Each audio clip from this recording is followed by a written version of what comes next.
Ray Shackelford. And I'm Edidiong Obot. And welcome to Fresh Perspective. This is a show where we discuss politics, city space, community, all in an effort to bring us all together as one across the diaspora. And today we're joined by Dr. Vera. And Holly. Charles? Yes. All right. So if you guys can tell us a little bit about yourself. I'll start with Holly. Who you are, what you do, things like that. Okay, well, first of all, thanks for having me. I'm hoping that we're able to send out some fresh perspectives today. Yeah. I'm actually an author and a playwright. In my latest production, I'm Still a Woman, deals with a very taboo yet really prevalent topic, and that's infertility in women of color. So we want to raise awareness about that. All right, and Dr. Vera? Yes, I'm Dr. Vera, and I'm the CEO of KarisMed, which is a concierge family practice out in Katy. Okay. And so today we're discussing women's health. And so obviously for me as a man, this is a chance for me to be educated. And so, Dr. Vera, one of the things I'm curious about is what, I guess, are those top 2 to 3 things we should know that are really concerned, especially in the Black community, as it relates to women's health? So I'm sure much of what you probably focused on is, in terms of infertility, is fibroids. Very, very common in African American and Black women. We don't exactly know why, but that's one of the top things. The other thing in women's health also is just preventative health as a whole. I find that a lot of minority women in general, just because of maybe community or whatever, don't tend to focus on the preventative side and find themselves faced with whether it's cervical cancer or breast cancer from lack of exposure, really. And so part of what we hope to do today, I think, is just bring about that awareness and help people understand, hey, there's help out there. And it's so nice that I'm able to do a concierge medicine practice that is able to reach people, particularly without insurance. A lot of times when people hear concierge, they're thinking, oh gosh, that must be for the elite, that's really expensive. But really it's a way to provide accessibility to preventive health care. So I'm excited about this today. Okay, yeah, and I actually was going to ask you that because when you kept saying concierge, I think we automatically in our mind, we think, okay, that's high end, that's fancy. And so, yeah, I definitely would want to make sure our audience knows the differences between a concierge medical practice and, I guess, your typical day-to-day practice. Okay. So, Holly, you mentioned about your new play talking about infertility. Still a Woman. Right. Now, tell us, what made you want to, focus in on that specific subject? Well, last year, I was able to debut my very first play. It was In All That Getting, The Forgotten Story of Freemanstown. So I'm just specifically interested in raising awareness about things that have to do with the African diaspora. Okay. And then, over, the last, several months, I started thinking, there's a way to continuously bring awareness to things that affect underserved populations. And I started a nonprofit called Houston Play on Purpose. And one of the first things that came to mind was some of the struggles that my classmates and my friends are having. And even when I look at myself, a 37-year-old woman who's never tried to conceive, I started thinking, infertility is a really big issue, but we don't talk about it. Culturally, we've spent so much time trying to stay away from the stigma of baby mama and creating babies, right. At this rapid pace. And now there's this other shame associated with the fact that maybe by the time I settle and I'm ready to actually have children, that now I can't. Right. So it's this double-edged sword that we're kind of dealing with. But statistically speaking, we marry and settle a decade later than our white counterparts. So that means that there's nothing biologically wrong with us. But culturally, we're in a space where by the time we are ready to put our families together, unfortunately, our bodies are doing something, I don't want to say it's working in opposition to what our goals are, but it does make it more difficult at this age to try to start a family. So why aren't we talking about it? Why aren't we talking about it when typically a Black woman will not get married until after the age of 33? Yet we don't hear very much about, about some of the challenges that happen because of that. Really? Yeah, you threw out a lot of information right there. So Ray's trying to digest it. Yeah, I'm processing. Trying to digest it. And so one of the things you mentioned was the fact that typically it's a decade later prior to Black women trying to conceive. And so is that something that you've seen consistently? It's typically into their 30s when they start trying to conceive? Certainly, and particularly as women are more and more into education and focusing on, their education, they kind of get really tunnel visioned as far as relationship compared to, I think about myself as I was going through school. Much of the Black women weren't in relationships, but many of the Caucasians were already married, and many times before they even got to residency, which is in their 20s, early 20s. And so, yeah, it is a big issue, and we have to also understand advanced maternal age, and where you have to actually start seeing a specialist in maternal fetal medicine is age 35. Okay. And so you're like, wow, I'm already advanced maternal age at 35, and for us, that's just the beginning. We're just getting our life started. We're like excited, and we're looking forward to the future. And it's true, as we get older, it becomes more and more difficult. The eggs are older, and so you have more complications as far as genetic diseases, and then in general it's just more difficult. The organs are they're different, and then you add fibroids on top, or any other kind of I guess woman's disease, and it can be very challenging. I mean, it's interesting you pointed to the education component, because Black women are the most educated segment of people in the world, Right. Regardless of gender, ethnicity. Y'all are at the top. Y'all know that. But when you look at, I think, some of the solutions, because I've heard some of my female friends that are around that age, and they're early to mid 30s, they start talking about freezing their eggs. And so I don't know, is that something that has been found to be a solution? Because again, I'm just on the outside, I hear different things, they talk to me about it. I'm like, okay, I just try to understand and make sure I'm knowledgeable about it. But is that something that you guys are doing?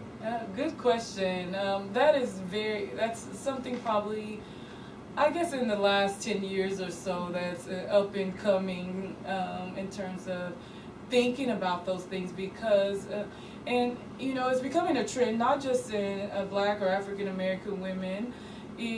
Is that women are getting married older because we're pursuing education, and so sometimes that further delays our pursuit for settling down or getting married. And so yeah, people have talked about it. There's not much, I don't think, in terms of research or the success rates of it. I guess that would be something more for the infertility specialists that deal with that. But certainly, yeah, it's a big deal, I would say. So I would agree with that. Yeah, like I said, that's just things I've heard them talking about, and I'm just like, okay, how did that go? But yeah, so that's interesting. So, for me, I mean, Holly, I love the fact that you're bringing awareness to this. And just kind of like the statistics that you brought out earlier, it's kind of like both of you have already said that Black women are getting married later, and they may be focused on their career or their education.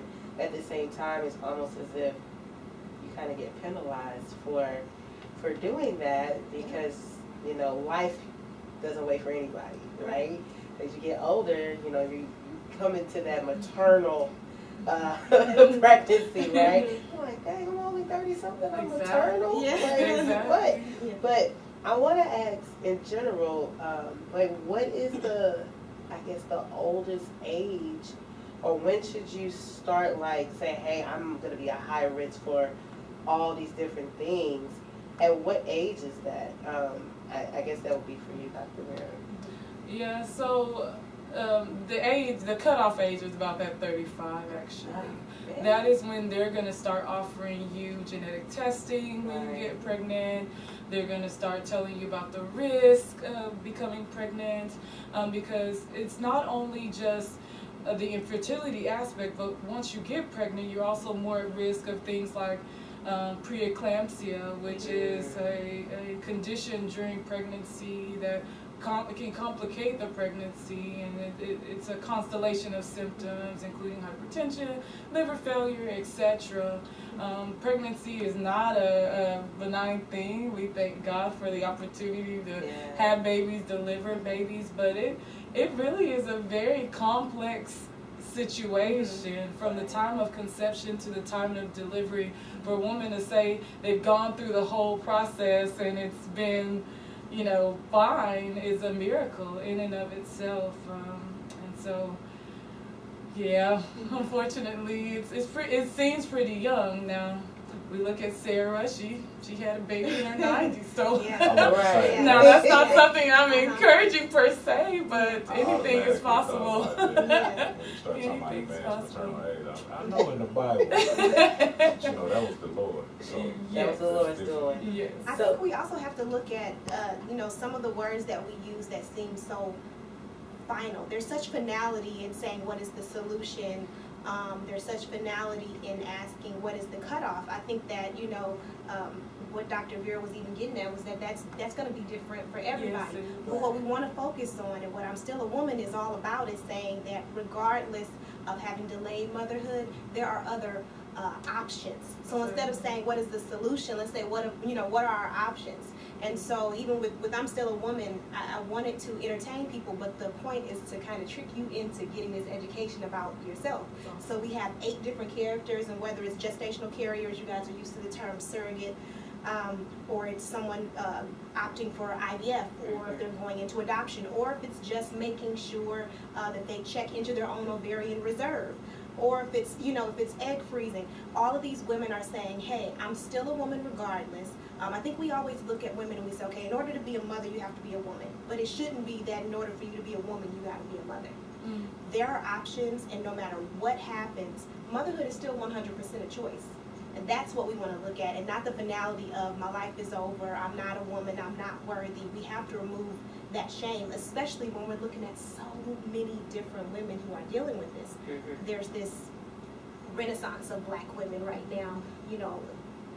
Entrepreneurship for Black women is up 322% in the last 20 years. We are making up 70% almost of all master's and doctorate degrees in our own, in our own community. Right. That means that we have delayed motherhood, and that's nothing to be ashamed of, but to celebrate. Absolutely, and I want to definitely unwrap more of what you were breaking down in terms of those different areas, because just hearing the term, I'm learning a lot, but we'll get more into that after this break.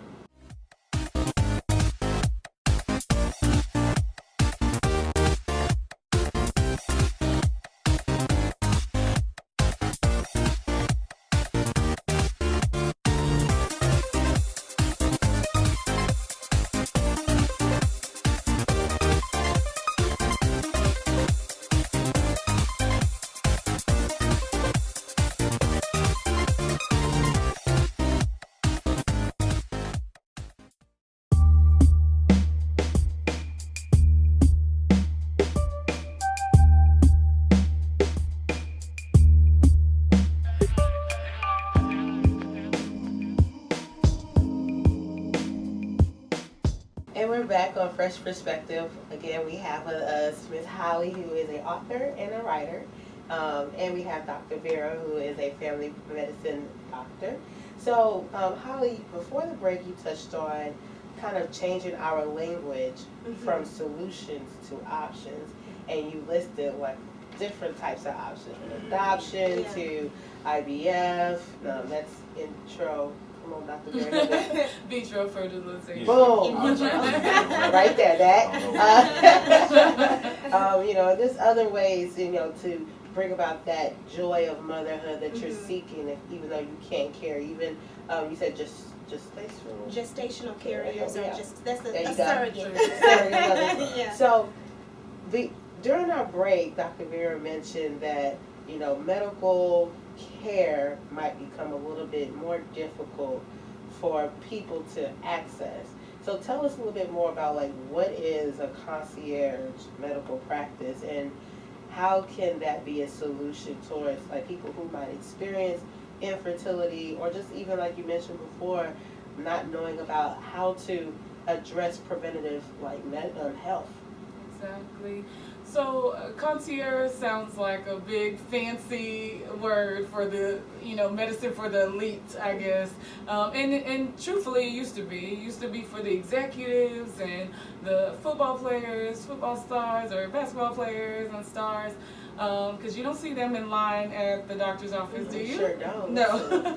So, but it's kind of transitioned to where family doctors, internists have decided that this way that we're moving is not providing quality care for patients.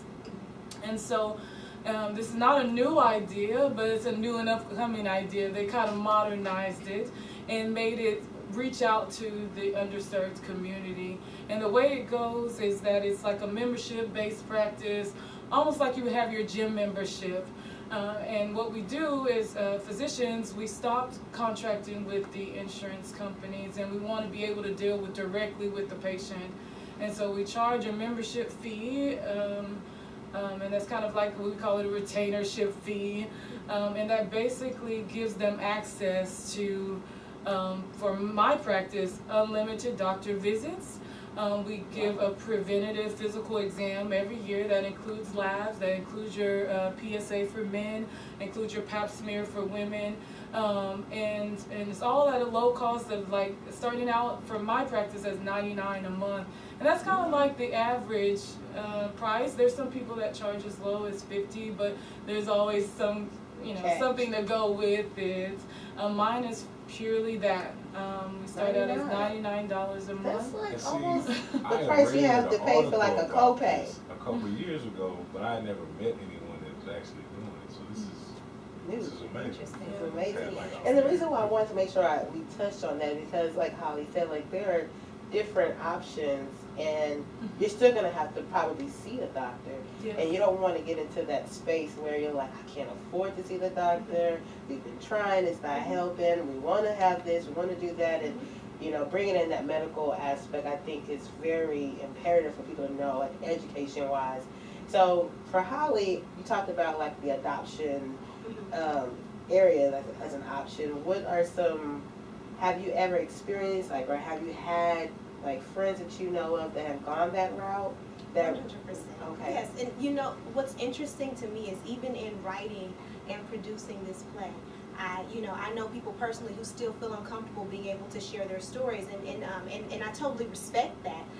But my goal is to make sure that we do remove some of that stigma. But yes, absolutely, there are plenty of people that are around us right now who are dealing with this, and it makes perfect sense. I mean, you were talking earlier about uterine fibroids, which can reduce fertility by 30 to 40%.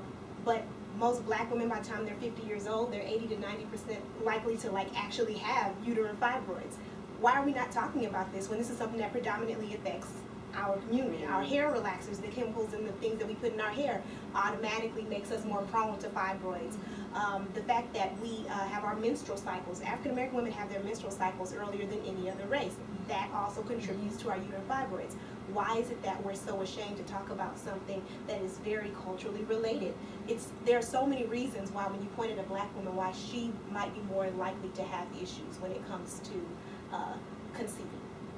So, I mean, as we're having this conversation, you're making me think, because a lot of these things I haven't heard about. So, who, if anybody, is bringing awareness to these issues? Because outside of me, hearing conversations with some of my female friends, and them just choosing to educate me on things that I would not know about these things. There are limited sites that are around. There's an article here or there, and even when I was doing my research,